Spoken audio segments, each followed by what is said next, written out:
Hello, अस्सलाम वालेकुम। Welcome to my YouTube channel learning with learner. आज का जो लेक्चर है हमारा, ये मेरा पहला लेक्चर होने वाला है और पहला लेक्चर में पॉलिटिकल साइंस का वेस्टर्न फिलोसोफर से प्लेटो की थ्योरी हम पढ़ेंगे, या प्लेटो को थ्योरी ऑफ आइडियल स्टेट पढ़ेंगे। ठीक है। अच्छा, ये लेक्चर थोड़ा ज़रा लंबा होने वाला है, तो मैं इसके पार्ट्स बना दूंगा कि अगर आप चाहें तो अपने डिजायर्ड पार्ट पे स्किप कर सकते हैं। और लेकिन ये है कि आपने ये करना है कि इसको किसी चीज़ को मिस नहीं करना, क्योंकि मेरा मानना ये है कि लिखे हम कितना भी, लेकिन हमें तो समझना उसको डिटेल में ही चाहिए। तो मैं जो है एक एक चीज़ को डिटेल में समझाऊंगा, कोई चीज़ मिस नहीं करूंगा। हाँ, आई मीन अगर मिस हो गई तो you can ask me in comment section. तो let's start our first lecture. So इस साइड पे मैंने आउटलाइन बना दी है कि प्लेटो कि मतलब हमने उसमें क्या क्या पढ़ना है, उसकी थ्योरी कौन सी पढ़नी है, थ्योरी में क्या है। तो आउटलाइन बना के हम आउटलाइन के हिसाब से एक एक चीज को एक्सप्लेन करेंगे। ठीक है। अच्छा, सबसे पहले कहते हैं हमारे पेपर 1 में, पॉलिटिकल साइंस के पेपर 1 में दो टाइप के फिलोसोफर है, एक वेस्टर्न फिलोसोफर, एक मुस्लिम फिलोसोफर। जो प्लेटो था वो सबसे फर्स्ट में आता है हमारा वेस्टर्न फिलोसोफर्स में। ठीक है। अच्छा, सबसे पहले पढ़ते हैं हम हमारी जो पहले आउटलाइन में सबकी चीज है बायो। तो बायो जो है हमारी किसी की भी बायोग्राफी, तो वो रिटन में इतनी खास वैल्यू नहीं रखती, मे भी हम थोड़ा बहुत एक्सप्लेन कर देते हैं उसको, लेकिन नीड नहीं होती। लेकिन एमसीक्यू में, सब्जेक्ट में हमें बहुत ज्यादा हेल्प करती है और काम आती है। तो बायो की अगर हम उसकी बात करें तो जो है हमारा प्लेटो 427 बीसी में पैदा हुआ और हमारा प्लेटो 347 बीसी में उसकी डेथ हो गई। अच्छा, बीसी कंफ्यूज ना होएगा कि 427 बात हो गया और उसके बाद कम होता गया, 347 बीसी में कैसे डेथ हो गई। तो ये है कि बीसी को, बिफोर क्रिस्ट, उसको हम उल्टा काउंट करते हैं, यानी कि कम होता चला जाता है, जैसे हमारी माइनस में वैल्यू चली जाती है। ठीक है। तो एथेंस, हमारा प्लेटो जो है हमारे एक ग्रीस के सिटी एथेंस में पैदा हुआ। एथेंस जो था एक सिटी स्टेट थी उसके उस टाइम पे। अच्छा, सिटी स्टेट किसको कहते हैं? सिटी स्टेट हमारी वो स्टेट होती है, एक शहर होता है जो खुद में एक रियासत होता है। ऐसे एक तो जैसे हमारी पाकिस्तान है, एक स्टेट है, रियासत है, उसमें मुख्तलिफ शहर हैं, कराची, हैदराबाद, लाहौर। ठीक है। लेकिन वो शहर सारे उसमें के अंडर में है पाकिस्तान। गवर्नमेंट, मेन गवर्नमेंट किसकी है, लाभ किसका है? पाकिस्तान का। लेकिन सिटी स्टेट क्या था कि फॉर एग्जांपल अगर कराची शहर है तो उसका अपनी ही, मतलब अपने आप में एक पूरी रियासत हो, उसकी अपनी गवर्नमेंट अलग हो, उसकी मिलिट्री अलग हो।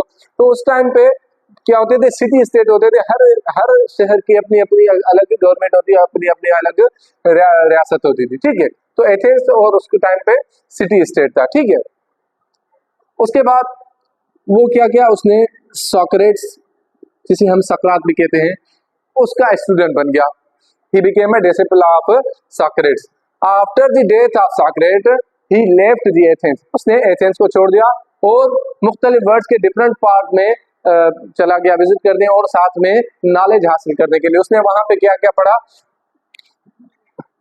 सॉक्रेट्स का स्टूडेंट बन गया, और उसके बाद सॉक्रेट की जैसे डेथ हो गई, उसको एग्जीक्यूट कर दिया गया, तो उसकी डेथ के बाद उसने क्या किया? Left the Athens after death of Socrates. Socrates का स्टूडेंट बन गया, और सॉक्रेट की जैसे डेथ हो गई, एग्जीक्यूशन हो गई, तो उसके बाद वो क्या हो गया? उसने एथेंस को छोड़ दिया और मुख्तलिफ रीजन्स में चला गया। वहां पे उसने 10-15 साल तक उसने मुख्तलिफ सब्जेक्ट्स पे ग्रिप हासिल की। फिलोसफी पढ़ी उसने, एस्ट्रोनॉमी पढ़ी, मैथमेटिक्स पढ़ी, ज्योग्राफी पढ़ी, डिफरेंट सब्जेक्ट्स पढ़े। ठीक है। उसके बाद 10-15 साल के बाद returned Athens after 10 to 15 years. ठीक है। 10-15 साल के बाद वापस आया। वापस आके इसने क्या किया? यहाँ पे एस्टेब्लिश्ड द अकेडमी। उसने एक इंस्टीट्यूशन, एक एजुकेशनल स्कूल के टाइप पे समथिंग कायम किया, और उसका नाम उसने क्या रखा? The academy. वहां पे वो यानी कि टीचिंग करने लगा। और उसके साथ में हम पढ़ते हैं फिलोसोफर के बुक्स, उसके मेन मेन कौन से होते हैं। तो इसने 3 मेन बुक्स लिखे। कौन कौन से? हमारा पहला जो मेन होता है द रिपब्लिक, जिसमें हमारे मोस्टली सीएसएस के क्वेश्चंस भी आते हैं, और उसके साथ था स्टेट्समैन और द लॉज। ठीक है। ये 3 बुक उसने लिखे। ठीक है, ये हमारा आउटलाइन का पहला टॉपिक हो गया कि प्लेटो की बायो कौन सी। ये पैदा हुआ एथेंस में, एथेंस सिटी स्टेट था। उसके बाद सोक्रेट का स्टूडेंट बन गया। सोक्रेट की डेथ के बाद उसने एथेंस को छोड़ दिया। 10-15 साल तक इधर उधर घूमता रहा, पढ़ता रहा, और उसके बाद वापस आया। वहां पे आके उसने एथेंस में आके द अकेडमी इंस्टीट्यूशन कायम किया, और उसके बाद उसने 3 बुक लिखे, the Republic, statesman, the loss. उसके बाद हम आते हैं अपनी कंटेक्स्ट, उसके बाद हम इसके आते हैं थ्योरी ऑफ आइडियल स्टेट पे। और उससे पहले हम पढ़ेंगे कि कंटेक्स्ट क्या है, यानी कि आइडियल स्टेट की थ्योरी इसने क्यों दी। अच्छा, बायो के बाद हमने बायो का पढ़ ली प्लेटो की, तो उसके बाद हम पढ़ेंगे थ्योरी ऑफ आइडियल स्टेट। ठीक है, लेकिन थ्योरी ऑफ आइडियल स्टेट को एक्सप्लेन करने से पहले हमें पता होना चाहिए कि क्या सर्कमस्टेंसेस थे, क्या वजूहात थी जिसकी वजह से प्लेटो को ये थ्योरी देने की नीड पड़ गई। तो हम क्या कहेंगे, कंटेक्स्ट, यानी कि कंटेक्स्ट कह लें या बैकग्राउंड कह लें कि क्या रीजन था इसका थ्योरी देने के पीछे। अच्छा, इसके जो मेन फैक्टर थे, जो मेन 2 इवेंट्स थे जिसकी वजह से प्लेटो को ये थ्योरी देना पड़ी, और इन इवेंट्स का प्लेटो की लाइफ पे बहुत ज्यादा असर हुआ। अच्छा, सबसे पहला जो इवेंट था वो थी डेथ ऑफ सोक्रेट्स। डेथ के लिए या एग्जीक्यूशन के लिए, एग्जीक्यूशन के लिए, क्योंकि उसको सजाए मौत दी गई थी। अच्छा, क्या था, सोक्रेट्स जो उसका प्लेटो का टीचर था, तो वो क्या था, एंटी डेमोक्रेटिक था, और उस टाइम पे इनके एथेंस में डेमोक्रेसी थी, डायरेक्ट डेमोक्रेसी थी, तो उसकी वजह से एंटी डेमोक्रेट था। और उसकी वजह उसने कुछ और भी जुर्म किए थे, उनके हिसाब से जो जुर्म थे कि उसने उनके घाट्स पे कुछ क्रिटिसिज्म वगैरह किया था, तो जिसकी वजह से उसे एग्जीक्यूट कर दिया गया पॉइजन पिला के। ठीक है, तो उसकी डेथ के बाद उसका प्लेटो पे बहुत असर हुआ, और उसने अपने उस्ताद की मौत पे बहुत ज्यादा उसने इफेक्ट लिया, और उसकी वजह से वो एंटी डेमोक्रेटिक बन गया, क्योंकि एथेंस पे उस टाइम डेमोक्रेसी थी, डायरेक्ट डेमोक्रेसी थी। सेकंड जो उसका इफेक्ट था, या सेकंड जो काज था उसके थ्योरी के पीछे, वो क्या था, पेलोपोनेशियन वार।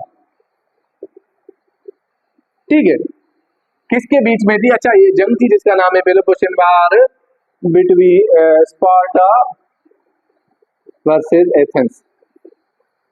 ठीक है, 2 सिटी स्टेट थे, एथेंस भी सिटी स्टेट था, स्पार्टा भी सिटी स्टेट था। ठीक है, तो दोनों के बीच में वार थी, जंग हुई थी। अच्छा, अब वार तो होती रहती है, लेकिन इसमें मेन चीज क्या थी, मेन चीज ये थी कि एथेंस में जो थी डायरेक्ट डेमोक्रेसी थी। एथेंस में कौन सी फॉर्म ऑफ गवर्नमेंट थी, डायरेक्ट डेमोक्रेसी थी। डायरेक्ट डेमोक्रेसी आप ऐसे समझ लें कि मतलब जैसे हम तो अपने रिप्रेजेंटेटिव चूज करते हैं कि हमारी तरफ से जाके असेंबली में बात करें, लेकिन डायरेक्ट डेमोक्रेसी में ये होता था कि अगर कोई भी मसला होता तो सारे लोग मिलके एक जगह पे बैठते और उस पर कोई ना कोई चीज डिसाइड करते। कोई रिप्रेजेंटेटिव नहीं होता था, हर कोई अपनी तरफ से मतलब डिसीजन लेता था साथ में मिलके। ठीक है, और स्पार्टा में थी मोनार्की। ठीक है, अब क्या हुआ, ये जंग कौन जीत गया, स्पार्टा। और इसी वजह से प्लेटो के माइंड में, प्लेटो ने अपने माइंड में ये बात बना ली कि जो है ये डायरेक्ट डेमोक्रेसी या डेमोक्रेसी जो है, democracy is the worst form of government, यानी कि सबसे बुरा फॉर्म ऑफ गवर्नमेंट है। और best form of the government कौन सा है, मोनार्की है, बादशाही है। उसकी वजह यह थी क्योंकि कह रहा था कि डेमोक्रेसी में क्या होते हैं, डिफरेंट थॉट्स होते हैं, हर किसी के एक थॉट्स, हर किसी की सोच अपनी होती है, तो इसकी वजह से मुल्क वो सही चल नहीं सकता। अब मोनार्की नहीं है कि एक बादशाह है, वो अपना डिसीजन लेता है और सारे जो काम है वो एक ही करता है, एक ही सोच होती है, जिसकी वजह से मुल्क बेहतर चल सकता है। तो उसको पहला रीजन डेमोक्रेसी के खिलाफ कौन सा मिल गया, उसको टीचर की डेथ हो गई, उसको एग्जीक्यूट कर दिया गया, वो डेमोक्रेसी के खिलाफ था। और दूसरा रीजन उसका क्या था, स्पार्टा और एथेंस की बात, जिसमें उसका सिटी, उसका शहर एथेंस हार गया, जिसमें डेमोक्रेसी थी, जिसकी वजह से वो एंटी डेमोक्रेटिक बन गया। अच्छा, कंटेक्स्ट तो हमने पढ़ लिया। उसके बाद ये है कि हमें बता गया कि थ्योरी ऑफ, उसको ये थ्योरी देने की जरूरत क्यों पड़ी, क्योंकि उसमें ये था कि क्या क्या रीजन थे। अब ये है कि थ्योरी थी क्या, थ्योरी ऑफ आइडियल स्टेट थी क्या, sorry ideal state, theory of ideal state ये थी कि प्लेटो कहता था कि एक ऐसी रियासत हो, मैं एक ऐसी रियासत बनाना चाहता हूं जो बिल्कुल परफेक्ट हो, जिसमें हर एक चीज एक हार्मनी में हो, एक there is a balance in all the state. ठीक है, तो उसमें और उसका बेसिस क्या हो, जस्टिस हो, इंसाफ हो, तो हम ये कह सकते हैं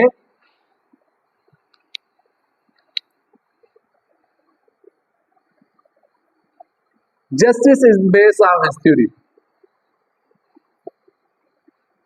यानी कि उसकी जो थ्योरी थी वो किस चीज पे बेस थी, जस्टिस पे, इंसाफ पे। ठीक है, अच्छा इस थ्योरी में उसने वो बताता है कि हमें एक आइडियल स्टेट हो जिसमें हर एक इंसान अपना अपना जो उसको रोल हो, उसका फंक्शन हो, उसकी एबिलिटी हो, उसके हिसाब से काम करे।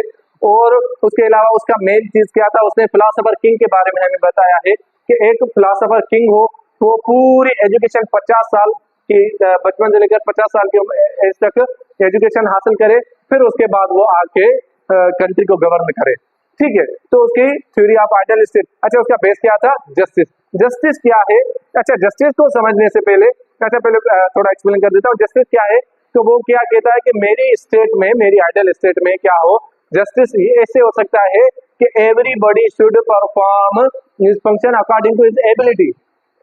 ठीक है, तो जिसकी जो खास है, फॉर एग्जाम्पल एक इंसान अगर मेडिकल की फील्ड में अच्छा है तो उसको इंजीनियरिंग में नहीं इंटरफेयर करना चाहिए, उसको मेडिकल में ही रहना चाहिए क्योंकि उसकी एबिलिटी है। तो और उसका रोल भी यही है। तो वो कहता है कि सोसाइटी में हर कोई अपना अपना रोल परफॉर्म करे। ठीक है, तो उसके अच्छा जस्टिस की थ्योरी को, जस्टिस को समझने से पहले हम क्या समझते हैं कि वो जस्टिस का बेस कैसे जस्टिस लाएंगे, तो उसके लिए वो बताता है 3 पार्ट्स ऑफ सोल।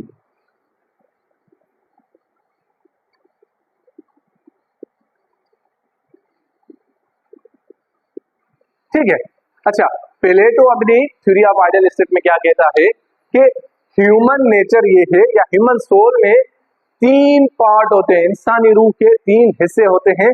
कौन कौन से होते हैं, एपिटिटिव, स्पिरिटेड और रेशनल और रीजन। ठीक है, डिफरेंट नाम्स, डिफरेंट बुक्स में डिफरेंट नाम लिखे हैं, लेकिन मोस्टली सबका पॉइंट यही है कि 3 पार्ट होते हैं। कौन से, एपिटिटिव, स्पिरिटेड, रेशनल। अब क्या होता है एपिटिटिव पार्ट में, क्या होता है, डिजायर होती है, ख्वाहिश होती है। ख्वाहिश किस चीज की, वेल्थ की, मटेरियल वेल्थ की, और अपनी इकोनॉमिक नीड्स पूरी करने की। ठीक है, और स्पिरिटेड पार्ट में क्या होती है, हमारे पास करेज होती है, हिम्मत होती है, उसमें प्राइड होता है, उसमें एक ऑनर की डिजायर होती है, यानी कि विक्ट्री हासिल करने की, यानी कि उसमें बहादुरी होती है। और लास्ट है, थर्ड है हमारा कौन सा, रीजन, जिसमें हमारी क्या होती है, विजडम। ठीक है, तो ये जो पार्ट होता है हमारा किस चीज को गवर्न करता है, डिजायर को। ये जो होता है स्पिरिटेड पार्ट जो होता है हमारा करेज को, हिम्मत को, स्पिरिट। ठीक है, और रेशनल या रीजन वाला पार्ट जो होता है सोल का हमारा, वो किस चीज को गवर्न करता है, ड्राइव करता है, हमारी विजडम को। अच्छा वो कहता है कि हर एक इंडिविजुअल में इन तीनों पार्ट में से कोई एक डोमिनेंट होगा बाकी दूसरों पे।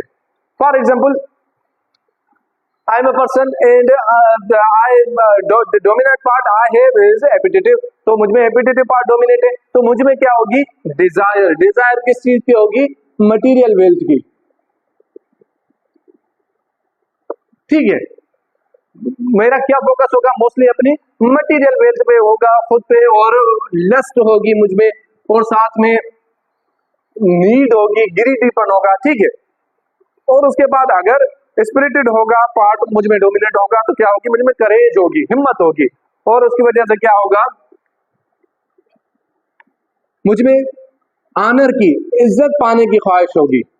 ठीक है, और मुझ में विक्ट्री, फतह करने की ख्वाहिश होगी, यानी कि मेरी इंस्टिंक्ट ये होगी कि मैं ऑनर हासिल करूं, विक्ट्री हासिल करूं। ठीक है, अगर मेरे में spirited part of soul dominant है।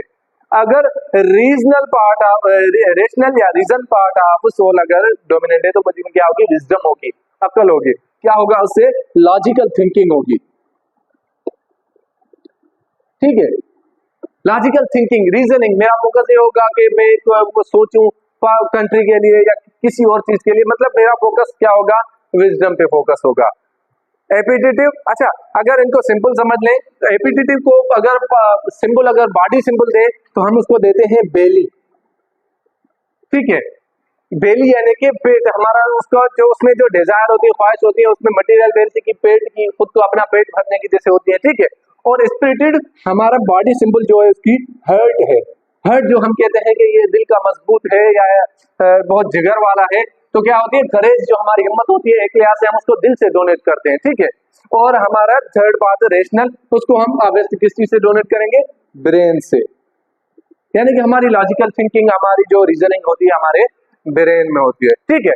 ये हमारे पार्ट्स क्या बताया उसने सर, अपनी थ्योरी को जस्टिफाई करने के लिए, उसको प्रॉपर एक्सप्लेन करने के लिए उसने सबसे पहले क्या बताया हमें, 3 पार्ट्स ऑफ सोल बताए। कौन से, एपिटेटिव, स्पिरिटेड, रीजन। एपिटेटिव कौन सा पार्ट होता है, हमारा ग्रीडी वन पार्ट होता है, जिसमें डिजायर होती है हमारी ख्वाहिश की, दौलत की, फैमिली की, फॉर एग्जाम्पल प्रॉपर्टी की, वुमेन की, ठीक है। उसके बाद स्पिरिटेड जिसमें हिम्मत होती है, और थर्ड हमारा रेशनल जिसमें हमारी अकल होती है। तो कहता है कि इनमें से कोई एक पार्ट डोमिनेट होगा बाकी दूसरों पे, और जो पार्ट डोमिनेट होगा उस इंसान में वही इंस्टिंक्ट्स होंगे, वही एबिलिटीज होंगी, उसके अकॉर्डिंग एबिलिटीज होंगी। अच्छा, 3 पार्ट्स ऑफ सोल के बाद उसने क्या किया है, हमें अपनी स्टेट की, उसने कहा कि मेरी आइडियल स्टेट में 3 क्लासेस ऑफ स्टेट होंगी, मेरी रियासत की 3 क्लासेस होंगी, यानी कि उसने कैटेगराइज किया है अपने पब्लिक को, अपनी आवाम को 3 क्लासेस में, 3 तबकों में, ठीक है। क्या कहता है, 3 classes of Plato's ideal state, यानी कि उसकी आइडियल स्टेट में 3 क्लासें होंगी, 3 तबके होंगे, 3 कैटेगरीज होंगे, ठीक है। सबसे पहली उसकी कौन सी कैटेगरी है, प्रोड्यूसर्स। सेकंड हमारी है वेरियर्स, एंड थर्ड हमारी है फिलोसोफर किंग या रूलर्स भी हम कह सकते हैं उनको, ठीक है। प्रोड्यूसर्स, वेरियर्स और अच्छा, उसने क्या कहा कि उसने ये कहा कि इन पार्ट्स ऑफ सोल के बुनियाद पे उसने क्या किया है, 3 कैटेगरीज बनाई है, लोगों की 3 क्लासेस बनाई है। अच्छा, प्रोड्यूसर्स यानी कि जो निचले लेवल पे, यानी कि फार्मर हो गए हमारे, पीजेंट्स हो गए हमारे, वर्कर्स हो गए, लेबर्स हो गए, ठीक है। तो उनमें क्या होगा, अच्छा उनमें डोमिनेंट पार्ट ऑफ सोल कौन सा होगा, फॉर एग्जांपल अगर कॉमन सेंस यूज करें, जो निचले लेवल पे काम करने में आता है उसको क्या होता है, सिर्फ और सिर्फ अपनी रोजी रोटी से की फिक्र होती है, अपने पेट की भूख की फिक्र होती है, उसको किसी चीज से, मुल्क की सियासत से, जंग से, किसी चीज से इतना इफेक्ट नहीं होता, उसको इतना फोकस नहीं होता। तो हम कह सकते हैं कि जो प्रोड्यूसर्स है उनमें डोमिनेंट पार्ट ऑफ सोल कौन सा है, एपिटेटिव, ठीक है। और अच्छा, एपिटेटिव पार्ट ऑफ सोल है। और ये सोसाइटी में कौन से लोग होंगे, हमारे वर्कर्स होंगे, लेबर्स होंगे, पीजेंट्स होंगे, यानी कि निचली लेवल पे जो भी हमारा तबका है वो सारे इसमें होंगे, ठीक है। और इनका फंक्शन क्या होगा सोसाइटी में, फुलफिल इकोनॉमिक नीड्स, यानी कि ये सिर्फ अपनी इकोनॉमिक नीड्स पूरे करेंगे, और किसी भी स्टेट की जो बेसिक नीड्स होती हैं वो सोसाइटी, प्रोडक्शन वगैरह, खेती बाड़ी वगैरह, ये सारे क्या है, नीड्स क्या है, ये हमारे प्रोड्यूसर पूरी करेंगे। और उसके बाद है हमारे वेरियर्स यानी कि जंगजू, सिपाही, सोल्जर्स। अच्छा, सोल्जर में क्या चीज होती है, ऑब्वियसली इसमें बहादुरी होती है, स्पिरिट होता है, तो इसमें डोमिनेंट पार्ट ऑफ सोल कौन सा होगा, हमारा स्पिरिटेड,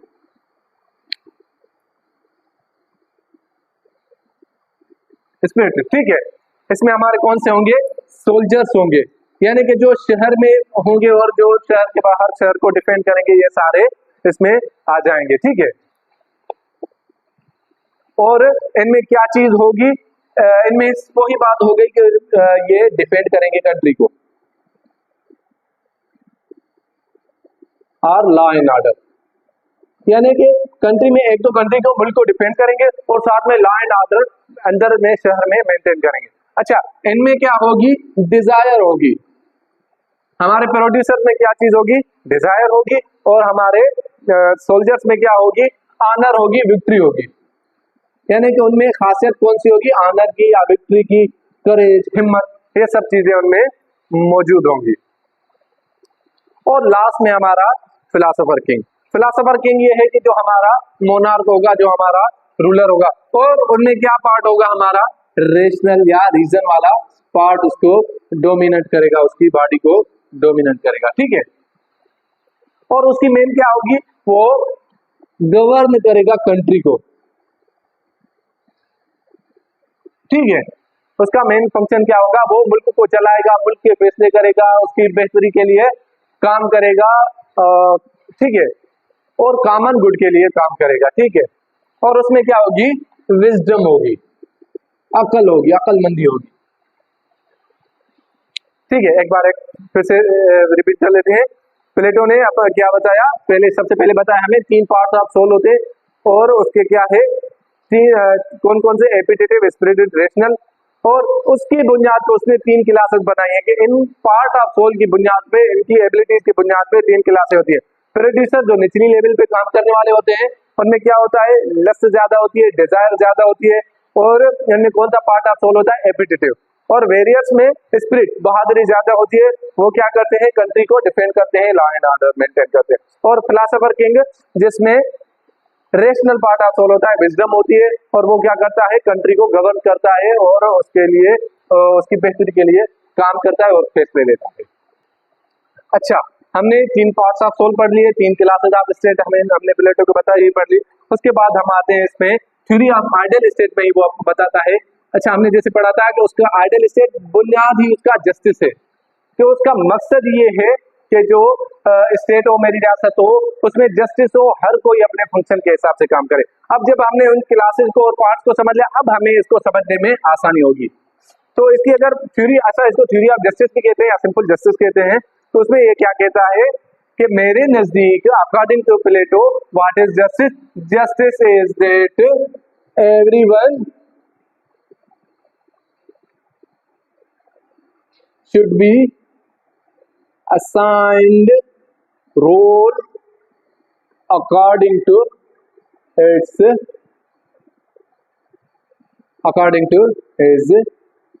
ability। वो क्या कहता है कि मेरे नजदीक जस्टिस ये है कि हर एक इंडिविजुअल को उसके एबिलिटी के हिसाब से, उसमें जो इंस्टिंक्ट है, उसमें जो पार्ट ऑफ सोल डोमिनेंट है, उसके हिसाब से उसको सोसाइटी में रोल दिया जाए, और वो उसी रोल पे अपने पे काम करे, उसी को परफॉर्म करता रहे, ठीक है।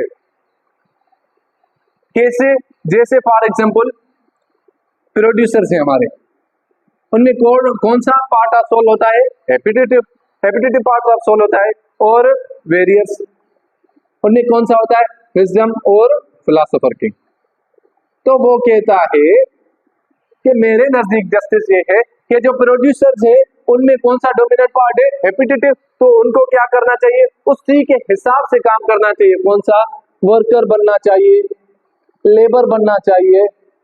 ये ना हो कि उनमें बैरियर वाली वो बैरियर बन जाए, क्योंकि उनमें स्पिरिटेड पार्ट ऑफ सोल नहीं है, तो वो क्या कहे, वो सिर्फ अपना लेबर बने, वर्कर बने, क्योंकि अगर वो वेरियर बनने की करेंगे तो उनमें उतनी करेज नहीं होगी, तो जिसकी वजह से वो एक इम्बैलेंस कायम हो जाएगा। जैसे फॉर एग्जांपल अगर कोई इंजीनियर है और इंजीनियर की फील्ड में अच्छा है, तो वो डॉक्टरी में उतना अच्छा परफॉर्म नहीं कर सकता। समझें कि हर कोई अपना अपना फंक्शन परफॉर्म करे, ठीक है। और वेरियर्स है तो वो क्या करे, डिफेंड कंट्री, जिनमें जो हमारी वेरियर वाली क्लास है, जिनमें हमारा spirited part of soul dominant है, वो उनका कौन सा फंक्शन हो, वो मुल्क की हिफाजत करे, मुल्क में लॉ एंड ऑर्डर मेंटेन करे। और लास्ट में हमारा है फिलोसोफर किंग, उसका फंक्शन क्या बताया उसने, फिलोसोफर किंग का फंक्शन क्या था, govern country, govern the state और टेक डिसीजंस, यानी कि फैसले ले मुल्क के हिसाब से, मुल्क के लिए, मुल्क की बेहतरी के लिए, कॉमन गुड के लिए। अच्छा, क्या है जस्टिस उसके अकॉर्डिंग, कि हर क्लास अपना अपना फंक्शन परफॉर्म करे, दूसरे में इंटरफेयर न करे, मेरिट हो, यही प्लेटो के नजदीक जस्टिस है। अच्छा, जस्टिस हमने समझ लिया कि जस्टिस क्या था। अब जस्टिस, प्लेटो ने ये तो बता दिया कि जस्टिस ये होना चाहिए कि हर एक क्लास अपने अपने फंक्शन के हिसाब से, अपने अपने एबिलिटी के हिसाब से परफॉर्म करे, लेकिन उनको बताएगा कौन कि आप में कौन सी एबिलिटी है। नहीं, ये तो बता दिया उसने कि ये 3 क्लासेस होती है, उनमें 3 एबिलिटी होती है, लेकिन उनको असाइन कौन करेगा रोल के, ये भाई फॉर एग्जांपल अगर मैं हूं तो मुझ में कौन सा पार्ट ऑफ सोल डोमिनेंट है और मुझे कौन सी क्लास में जाना चाहिए, मेरी क्लास कौन असाइन करेगा। मैं विजडम में जाऊंगा, मैं रेशनल में वेरियस में जाऊंगा, मैं फिलोसोफर किंग में जाऊंगा, या मैं प्रोड्यूसर में जाऊंगा।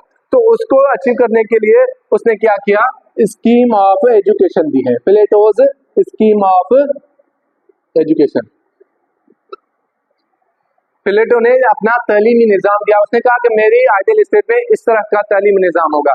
अच्छा, इसका पहले पढ़ते हैं तो उसका मेन रीजन क्या है, मेन फंक्शन क्या है इसका स्कीम ऑफ एजुकेशन का, किस लिए जरूरी है कि जस्टिस को अचीव करने के लिए, to seek justice and to prevail in justice, और उसके अलावा हर किसी का रोल आइडेंटिफाई करने के लिए, to identify role of individual, यानी कि हर किसी को पता चलना चाहिए कि उसका सोसाइटी में कौन सा रोल है, आया कि वो प्रोड्यूसर है या वो वेरियर है या फिलोसोफर किंग है। ठीक है, तो प्लेटो अपनी स्कीम ऑफ एजुकेशन को दो पार्ट्स, मेन पार्ट दो पार्ट्स में डिवाइड करता है। एक है हमारी प्राइमरी एजुकेशन, ठीक है, और सेकंड है हमारी सेकेंडरी एजुकेशन, दो पार्ट्स में डिवाइड करता है। अच्छा, हम डिटेल में पढ़ते रहेंगे तो आपकी मर्जी है कि आप लिखते कितना है इसमें से, लेकिन समझना हमें डिटेल में है, मेरी यही थिंकिंग है। तो मैं आपको दोनों एजुकेशन पार्ट्स डिटेल में पढ़ाऊंगा। तो प्राइमरी एजुकेशन जो है हमारी, अच्छा पहले इसको प्राइमरी एजुकेशन को समझते हैं हम। प्राइमरी एजुकेशन को उसने 3 स्टेजेस में डिवाइड किया है। सबसे पहले जो है हमारा स्टेज 1 है हमारा, क्या है, 0 to 6 ईयर्स, यानी कि एज क्या हो चाइल्ड की 0 से, यानी कि जैसे ही बच्चे की बर्थ हो तब से ही उसका एजुकेशन का प्रोसेस स्टार्ट हो जाए। हम इसको कहते हैं इनफॉर्मल एजुकेशन या ऑब्जर्वेशन। जैसे सिंपल समझ ले, एक होती है हमारी फॉर्मल एजुकेशन, हम पूरी तरह एक क्लास में जाते हैं और पढ़ते हैं, सब्जेक्ट्स पढ़ते हैं, लेकिन ये क्या है, इनफॉर्मल एजुकेशन, यानी कि बच्चे के घर पे ही उसको एजुकेट करना जाए, उसके मदर उसके पेरेंट्स जो हैं उसको आहिस्ता आहिस्ता उसको पढ़ाते जाएं। और क्या पढ़ाएं उसको, उसमें क्या होगा, म्यूजिक होगा और स्टोरीज होगी। ठीक है, क्या होगा, म्यूजिक होगा, स्टोरीज होगी। अच्छा, क्या होगा, सेंसर्ड म्यूजिक होगा, यानी कि फॉर एग्जाम्पल सबने हुब्बुल वतनी वाले जो नेशनलिज्म वाले म्यूजिक होंगे और मोरल स्टोरीज होंगी, बहादुरी वाली कहानियां सुनाएंगे उनको अपनी माँ। क्या है कि वो कहता है कि मेरे एजुकेशन क्या है कि वो जैसे ही बच्चा पैदा हो वो तालीम हासिल करने में लग जाए, जैसे हमें पता चल जाए कि ऑब्जर्व करें कि उसको शुरुआत में ही उसका किस तरफ इंक्लाइन है, वो किस तरफ झुकाव है, क्या वो शुरुआत से ही प्रोड्यूसर फील्ड में उसको उसमें एबिलिटी जाहिर हो रही है या वेरियर वाली या फिलोसोफर किंगडम वाली, यानी कि ये इनफॉर्मल एजुकेशन है। ठीक है, उसमें क्या होगा, हमारी म्यूजिक होंगी और स्टोरीज होगी, उनको म्यूजिक सुनाया जाएगा, उनको स्टोरी सुनाई जाएंगी। कौन सी, नेशनलिज्म वाली, जैसे नेशनलिज्म वाले सॉन्ग होते हैं, जैसे फॉर एग्जाम्पल हमारे सॉन्ग होते हैं जनरल आसिम मुनीर मेरी जिन मेरी जान, तो यही समझ लें कि उस टाइम पे उनको क्या है कि उनमें जैसे हुब्बुल वतनी का जज्बा पैदा हो बचपन से ही। ठीक है, और उसके अलावा उनको मोरल स्टोरीज, बहादुरी वाले किस्से, ये सब सुनाया जाएगा, जिससे उनका स्टार्ट से उनका एक बेस बने। सेकंड जो स्टेज हमारी होती है स्टेज 2, उसकी क्या होती है, 6 to 18 ईयर्स, 6 साल से 18 साल तक उसकी स्टेज 2 होती है। उसमें क्या होता है, उसमें भी म्यूजिक होता है और साथ में क्योंकि प्लेटो के नजदीक म्यूजिक एक पढ़ने का, किसी बात को समझने का एक अच्छा तरीका है, और उसके साथ में उनको होगी जिम्नास्टिक। जिम्नास्टिक यानी कि बेसिक जिम्नास्टिक वगैरह, फिजिकल एजुकेशन, उनको एक्सरसाइजेज वगैरह, ट्रेनिंग वगैरह दी जाएगी, और उसके साथ उन्हें क्या आ जाएगा, बेसिक मैथमेटिक्स। ये चीजें इनको बेसिक्स यानी कि सब्जेक्ट्स की नो हाउ दी जाएगी, म्यूजिक भी पढ़ाया जाएगा, जिम्नास्टिक्स सिखाई जाएगी और बेसिक मैथमेटिक्स सिखाई जाएगी। ठीक है, और उसके बाद अब हमारा इसमें थर्ड स्टेज आता है, स्टेज 3। स्टेज 3 जो होता है हमारा वो कहाँ से होता है, वो 2 साल का होता है, 18 से 20 साल का होता है, एज तक होता है, ठीक है। वो क्या होता है, वो प्योरली होता है उसमें मिलिट्री ट्रेनिंग, इसमें कोई पढ़ाई नहीं होती, क्या होता है सिर्फ और सिर्फ मिलिट्री ट्रेनिंग। अच्छा मैं आपको बताता चलूं कि प्राइमरी एजुकेशन जो है वो कंपलसरी फॉर ऑल है, यानी कि प्रोड्यूसर हो, फिलोसोफर किंग हो या वेरियर्स हो, सबको प्राइमरी एजुकेशन, यहाँ तक के मिलिट्री ट्रेनिंग तक उनको सबको लेनी है, एजुकेशन लेनी है, ठीक है। 3 स्टेज प्राइमरी एजुकेशन में हमारी 3 स्टेजेस हो गई। पहली में बचपन से लेकर पैदा होने से 6 साल तक उनको घर में कहानियां सुनाई जाएंगी, म्यूजिक सुनाया जाएगा, उनको ऑब्जर्व किया जाएगा, ठीक है। और सेकंड स्टेज 6 से 18 साल तक उनको स्कूल्स में, इंस्टीट्यूशन में उनको क्या म्यूजिक सिखाया जाएगा, gymnastic, basic mathematics, basic subjects पढ़ाए जाएंगे, ठीक है। और थर्ड स्टेज है हमारी 18 से 20 साल, उसमें प्योर हमारी मिलिट्री ट्रेनिंग होगी, ठीक है। अब क्या होगा, इसके बाद हमारा आता है एग्जाम।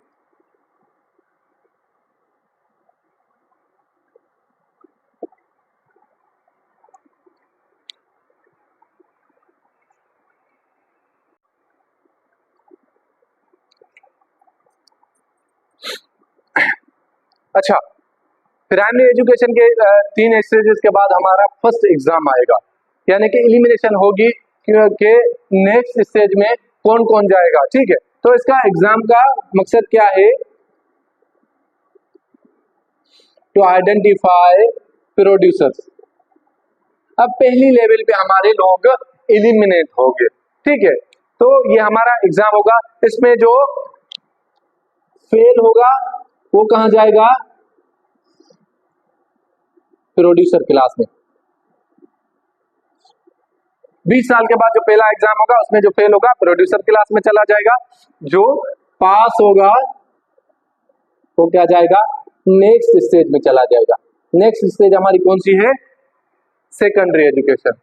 यहां पे हमारा क्या हो गया, प्रोड्यूसर क्लास जो हो गई हमारी, हमने उसको आइडेंटिफाई कर लिया, और यहाँ पे मोस्ट ऑफ द पीपल यहाँ पे क्या होंगे, फेल होंगे, जाहिर सी बात है, क्योंकि सब में इतनी विजडम नहीं होती कि हर चीज में अच्छा परफॉर्म कर सके। तो क्या होगा कि मोस्ट ऑफ दी क्या क्या होंगे, फेल हो जाएंगे, और वो क्या प्रोड्यूसर क्लास में चले जाएंगे और अपना अपना सोसाइटी में फंक्शन परफॉर्म करने लग जाएंगे। बाकी जो बचेंगे वो क्या होंगे, नेक्स्ट स्टेज पे चले जाएंगे। नेक्स्ट स्टेज हमारी कौन सी है, सेकेंडरी एजुकेशन।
अच्छा, स्कीम ऑफ एजुकेशन हमने पढ़ ली। स्कीम ऑफ एजुकेशन से हमें क्या हुआ, हमने तीन क्लासेस, तीनों की क्लासेस आइडेंटिफाई कर ली कि कौन से लोग कौन से क्लासेस में, हमारे प्रोड्यूसर, वेरियर्स और एंड में हमारा फिलोसोफर किंग आ गया। ठीक है, उसके बाद ये है कि कम्युनिज्म इन आइडियल स्टेट, यानी कि प्लेटो की, जिसको हम कहते हैं कम्युनिज्म ऑफ प्लेटो। अच्छा, सबसे पहले मैं आपको बता दूं कि कम्युनिज्म है क्या। कम्युनिज्म ये है कि सिंपल ये समझ ले कि कम्युनिज्म क्या होता है कि किसी की अपनी कोई चीज नहीं होगी, प्रॉपर्टी नहीं होगी, सब कुछ क्या होगा, स्टेट का होगा, हर कोई उसका इक्वल उसका होगा, ओनर होगा। यानी कि फॉर एग्जांपल अगर मैं अपना घर लूं तो मैं अपना घर परचेज नहीं कर सकता, वो क्या होगा, मुझे जो स्टेट प्रोवाइड करेगी घर रहने के लिए, सबको एक जैसा घर मिलेगा और सबको एक जैसा खाना, सबको एक जैसी फैसिलिटीज मिलेंगी। ठीक है, कम्युनिज्म आप प्लेटो। कम्युनिज्म क्या है कि जो भी कुछ होगा वो स्टेट का होगा। उसमें दो टाइप्स की कम्युनिज्म उसने बताई है, एक कम्युनिज्म ऑफ प्रॉपर्टी। अच्छा, क्या पहले क्या कहता है कम्युनिज्म ऑफ प्लेटो, प्लेटो क्या कहता है, कम्युनिज्म किस लिए जरूरी है, क्योंकि देखिए फॉर एग्जांपल अगर कम्युनिज्म ऑफ प्रॉपर्टी है, देखिए दौलत जो होती है या प्रॉपर्टी जमीन होती है, वो इंसान को करप्ट कर देती है। फॉर एग्जांपल अगर एक फिलोसोफर किंग बन गया या एक वेरियर बन गया, तो उसमें क्या होगी, अगर लस्ट होगी दौलत की, तो वो क्या करेगा, सेल्फ इंटरेस्ट को देखेगा और कॉमन गुड को या स्टेट वेलफेयर को इग्नोर करेगा। तो उसके लिए हमें क्या है, कम्युनिज्म ऑफ प्रॉपर्टी है।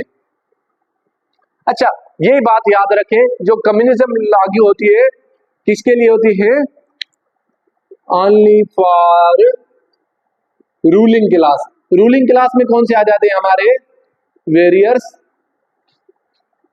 और हमारे फिलोसोफर किंग।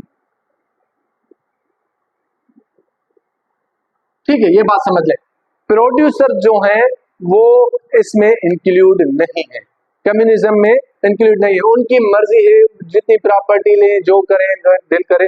लेकिन जो रूलिंग क्लास है, जिसमें वेरियस सिपाही हमारे और फिलोसोफर किंग है, उनको क्या है, उनके लिए कम्युनिज्म है।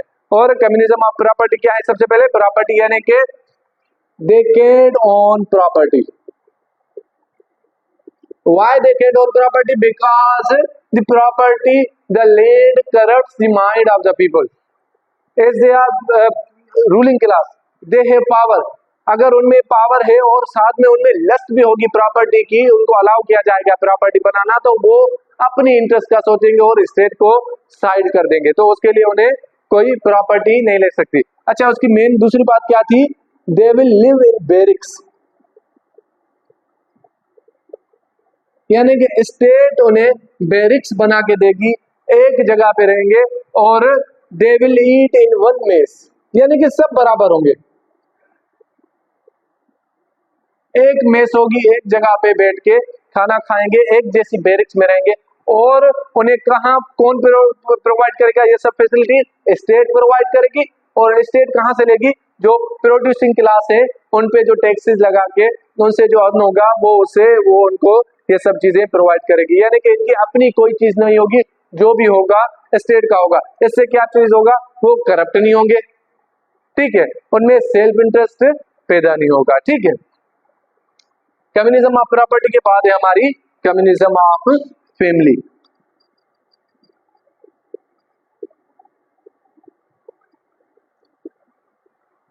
कम्युनिज्म ऑफ फैमिली में प्लेटो ये कहता है कि जैसे प्रॉपर्टी इंसान को करप्ट करती है, ऐसे फैमिली इमोशंस भी इंसान को एक लिहाज से बिगाड़ देते हैं। क्यों, जैसे अगर फॉर एग्जाम्पल देखिए, हम मोस्टली अगर काम करते हैं या जो भी करते हैं, हम किस लिए करते हैं, अपनी फैमिली के लिए, उनके वेलबींग के लिए, उनके अच्छे के लिए। तो वो क्या कहता है कि अगर इनमें फैमिली होगी तो क्या होगा, इनमें फिर से वही करप्ट होंगे और उनमें फॉर एग्जाम्पल क्या है, इंसान में लस्ट होती है तो अच्छे से अच्छा पार्टनर हासिल करने की। तो क्या होगा, उनमें एक लिहाज से कंपटीशन होगा। और उनकी अगर अपनी औलाद होगी तो उसमें क्या होगा कि उसकी वजह से वो उन पे फोकस करेंगे और स्टेट को साइड कर देंगे, निगलेक्ट कर देंगे। तो उसकी वजह से ये एक नुकसान होगा। तो इसकी क्या है, मेन फीचर्स क्या है,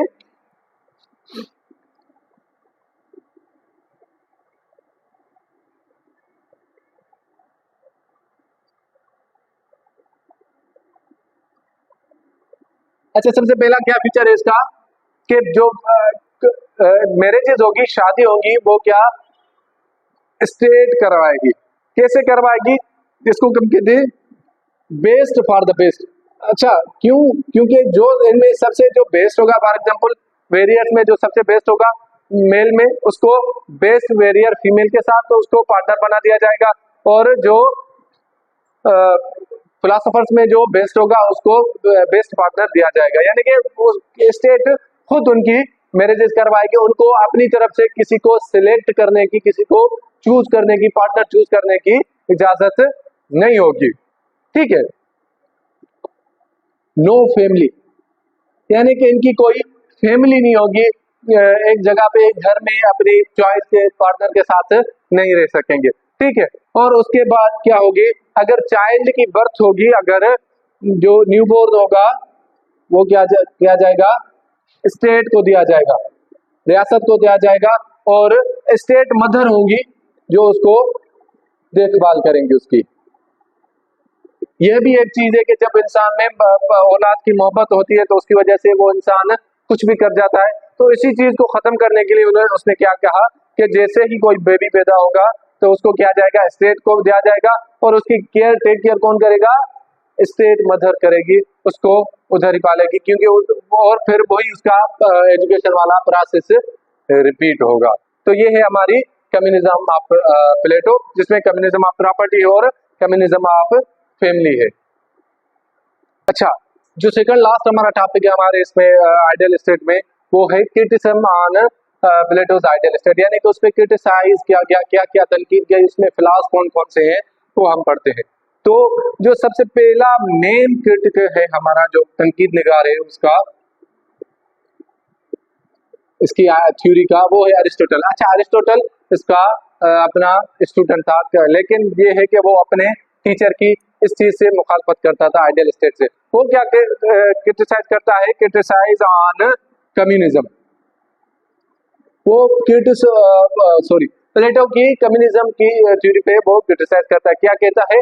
वो कहता है कि जो हमारी प्रॉपर्टी हो, हमारी फैमिली है, प्रॉपर्टी एंड फैमिली,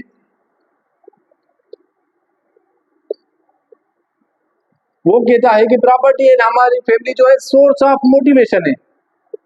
यानी कि इंसान को जो चीज इंसान बनाए रखती है, जो चीज उसको एक लिहाज से चलाती है, वो क्या होती है, एक मोटिवेशन होती है कि फॉर एग्जांपल मैंने ये प्रॉपर्टी बाय करनी है, मैंने ये प्रॉपर्टी बनानी है, एक उसमें स्पिरिट होता है, और उसके साथ उसमें फैमिली की होती है, फैमिली की अफेक्शन होती है। वो जो भी करता है फैमिली करता है, हम जो भी करते हैं अपनी फैमिली के लिए, अपनी औलाद के लिए करते हैं। तो वो कहता है कि प्रॉपर्टी एंड फैमिली की कम्युनिज्म पे तनकीद करता है कि वो सोर्स ऑफ मोटिवेशन है और हमारे सोसाइटी का बेसिक स्ट्रक्चर है।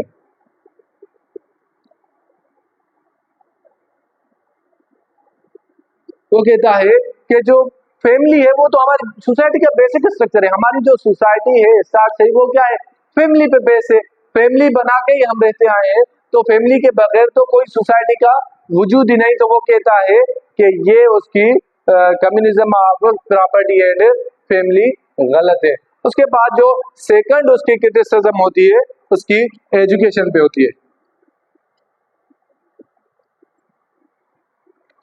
वो कहता है कि इसमें क्या है, नैरो पाथ है और स्टेट कंट्रोल्ड एजुकेशन है।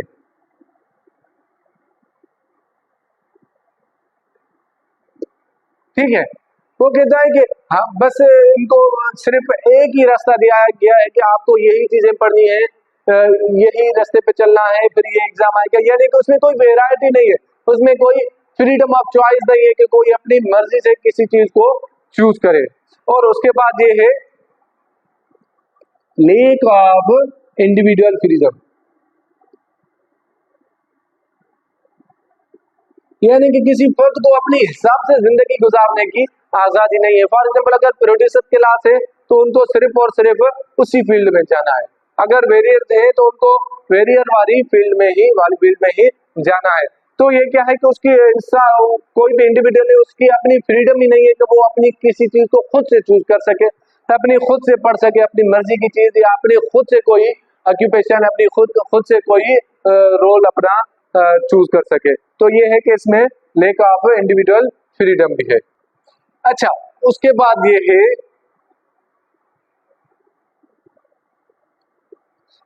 कि वो कहता है उसमें दूसरी तनकीद ये होती है कि वो कहते हैं कि फिलासफर किंग भी तो करप्ट हो सकता है ना, कि क्या हो अगर हमने फिलासफर किंग को इतनी पावर दे दी है कि वो पूरी कंट्री के हर डिसीजन ले, तो अगर क्या हो अगर वो करप्ट हो गया, या अगर क्या हो अगर हमारे वेरियर्स करप्ट हो गए, तो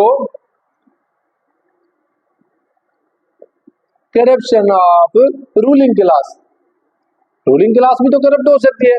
और उसके साथ ही उन्हें सेंट्रलाइजेशन ऑफ पावर, यानी कि पावर जो है हमारी सिर्फ एक ही क्लास को दी गई है, एक एक फिलासफर किंग को पूरी पावर दी गई है, और पावर क्या है इंसान को करप्ट कर देती है। तो ये है कि इसकी क्या है सेंट्रलाइजेशन ऑफ पावर हो गई है, एक ही क्लास को, एक ही रूलिंग क्लास को सारी की सारी सोसाइटी की, सारी की सारी स्टेट की पावर दी गई है। तो ये हमारी इस पे क्रिटिसिज्म होती है प्लेटो की आइडियल स्टेट की थ्योरी पे।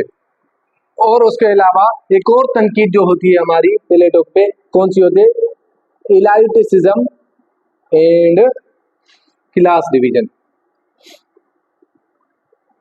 यानी कि उसने एलाइट्स को पावर दे दी है, यानी कि रूलिंग क्लास वेरियर्स के पास पूरी कानून की पावर है, लॉ एंड ऑर्डर को मेंटेन करने की, कंट्री का पूरा जो मिलिट्री है उनके पास है। और उसके बाद फिलोसोफर किंग को एलाइट बना दिया गया, सारे स्टेट के डिसीजन वो लेता है।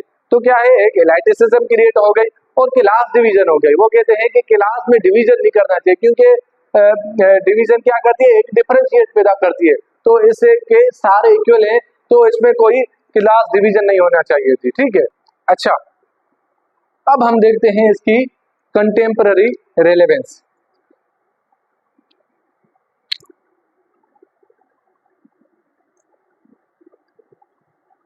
यानी कि आज के दौर में ये कितना रिलेट करती, क्योंकि एक क्वेश्चन हमारा आ चुका है हमारी सीएसएस के एक एग्जाम में 2020 या इसके समथिंग में या 22 में, कि प्लेटो की थ्योरी को एक्सप्लेन करें और बताएं कि ये आज के दौर में क्या वाकई में रिलेवेंट है, क्या उसके कुछ फीचर्स आज भी लागू हो सकते हैं। तो कंटेम्परेरी रिलेवेंस में सबसे क्या कहते हैं,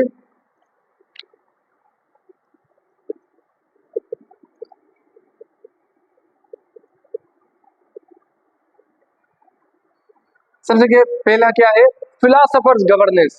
हम अब फीचर्स को देखते हैं कि उसके कौन कौन से फीचर आज भी हमारे लागू हो सकते हैं और फायदेमंद है हमारे लिए। तो फिलोसोफर्स गवर्नेंस, फिलोसोफर, अच्छा देखें फिलोसोफर को देखें कि वो कोई आम इंसान नहीं है, वो क्या है, 50 साल की education step by step, stage by stage clear करता आया है। उसके बाद उसने ट्रेनिंग की है और उसके बाद उसने प्रैक्टिस वगैरह की है, तब जाके वो फिलोसोफर किंग बना है। यानी कि उसके पास क्या है, विजडम है।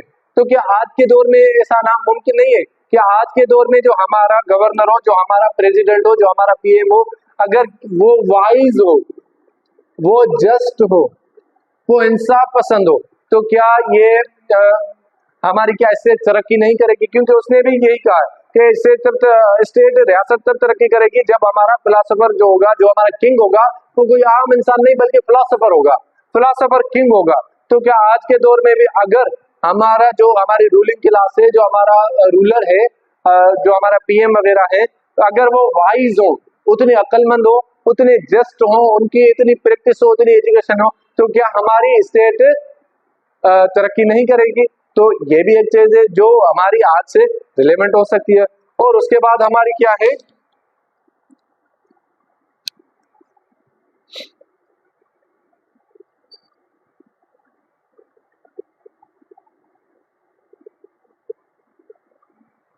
उसके बाद क्या है, एजुकेशन और इट्स रोल। अब जो प्लेटो ने हमें स्कीम ऑफ एजुकेशन बताई, तो क्या वो आज भी हमारे लिए क्या काम की नहीं है? फॉर एग्जाम्पल समझ लें कि उसने बताया कि बचपन से बच्चे को पढ़ना चाहिए, बचपन से उसकी तरबियत करनी चाहिए, माँ की गोद से ही बच्चे को अपने कंट्री के बारे में, हुबुल वतनी, नेशनलिज्म, ये सब समझाना चाहिए। और उसके बाद उसने क्या किया, एजुकेशन में उसकी क्या थी, कंपल्सरी फॉर ऑल। जो प्राइमरी एजुकेशन थी वो कंपल्सरी फॉर ऑल थी, और equal for main and women, मर्दों और औरतों दोनों के लिए बराबर एजुकेशन थी और सबके लिए जरूरी थी। तो क्या आज के दौर में हम ऐसा नहीं करते?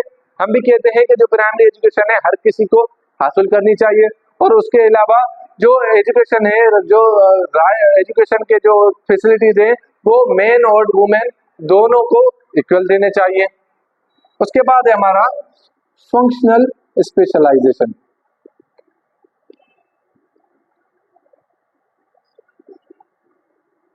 फंक्शनल स्पेशलाइजेशन क्या है कि हर किसी को उसकी एबिलिटी के हिसाब से उसका अपना रोल देना, उसका अपना फंक्शन देना। क्या आज के दौर में हम ऐसा नहीं करते? फॉर एग्जांपल अगर कोई मैथमेटिक्स में अच्छा है तो वो मैथमेटिक्स की फील्ड ज्वाइन करता है, अगर कोई साइंस में अच्छा है तो वो साइंस की फील्ड ज्वाइन करता है। हम भी वही करते हैं। प्लेटो ने वही किया कि कोई अगर प्रोडक्शन में अच्छा था वो प्रोडक्शन क्लास में चला जाए, प्रोड्यूस क्लास में चला जाए, प्रोड्यूसर्स की। और अगर कोई अच्छा था, जिम्नास्टिक में अच्छा था, फिजिकल ट्रेनिंग में अच्छा था, वो वेरियर क्लास में चला जाए। और अगर कोई फिलॉसफी में अच्छा था वो कहाँ आ जाए, फिलोसफिकल किंग बन जाए। तो हम क्या है, assigning role according to abilities, उनकी खासियतों के हिसाब से, उनके फंक्शन के हिसाब से उन्हें अपना रोल दिया जाए। जो देखे ना, इससे ही हमारी क्या बनेगी, एक स्टेट अच्छी बनेगी। आज भी हम देखें, अगर फॉर एग्जांपल अगर किसी का कोई एक फील्ड में अच्छा है तो उसको दूसरे में इंटरफेयर के बजाय अगर वो अपनी फील्ड में काम करेगा तो इससे क्या होगा, स्टेट और फ्लोरिश करेगी। तो ये भी क्या है, आजकल आज की हमारी टाइम में रिलेवेंट है कि हम इससे बेनिफिट ले सकते हैं, इसके इस फीचर से।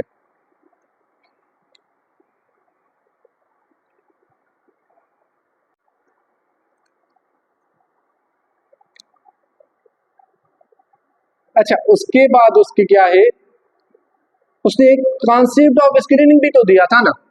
जैसे उसने बताया कि इस प्राइमरी एजुकेशन के बाद एक स्क्रीनिंग टेस्ट होगी, एलिमिनेशन टेस्ट होगी, उसमें जो अलग तो जैसे जो अच्छा परफॉर्म करेंगे नेक्स्ट में जाएंगे, जो अच्छा नहीं करेंगे वही रह जाएंगे। तो हम भी तो यही करते हैं ना कि अगर एजुकेशन में अगर कोई अच्छा परफॉर्म करता है तो वो आगे चला जाता है, जो अच्छा परफॉर्म नहीं करता हम उसको क्या करते हैं कि वो अपने दूसरे कामों में लग जाता है, क्योंकि हम किसी को एंड तक फोर्सली तो एजुकेशन नहीं दे सकते। तो और स्क्रीनिंग का कॉन्सेप्ट हम फॉर एग्जाम्पल अगर सिंपल समझ लें, हमारी एफसीपीएस में, सीएसएस में भी तो स्क्रीनिंग होती है।